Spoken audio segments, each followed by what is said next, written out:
Les prochaines perspectives, on le dit, il y a un atelier national que nous envisageons d'organiser avec les forces de défense et de sécurité.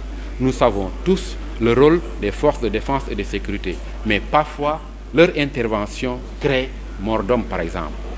Et nous avons, dans le cadre de ce programme, commencé au niveau des régions, créer des espaces de dialogue entre les forces de défense et de sécurité au niveau des universités. Par exemple, à l'université de Saint-Louis, à l'université de Ziguinchor, nous avons mis en place des clubs paix et sécurité, paix et citoyenneté, et avons organisé au niveau décentralisé des dialogues entre forces de défense et sécurité et citoyens.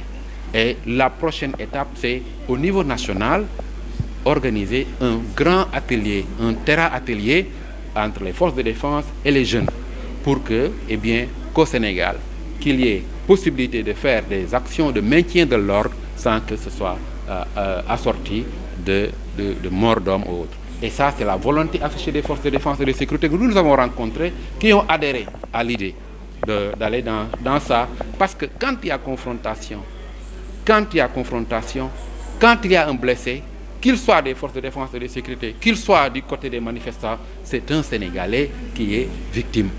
Donc, nous devons tout faire pour qu'il y ait des manifestations, certes, mais que ce soit des manifestations apaisées, des manifestations pacifiques qui ne soient pas assorties de victimes. Voilà tout le sens qu'il faut donner. Il y a également la formation des députés, parce que nous avons estimé aussi, ça c'est la prochaine étape, nous avons estimé que les députés qui votent des lois doivent être aussi outillés en médiation, en technique de médiation, en technique de prévention des conflits. Parce que les députés aussi, parmi leurs missions, c'est la mission de représentation. Au-delà de la mission législative, c'est-à-dire de voter des lois, de contrôle, il y a la mission la plus essentielle, la mission de représentation.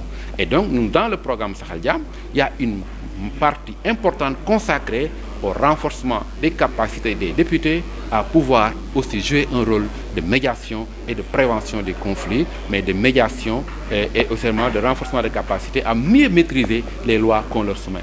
Ensuite, il y a un grand atelier aussi qu'on va organiser au niveau national avec uniquement les personnes handicapées sur la loi d'orientation sociale.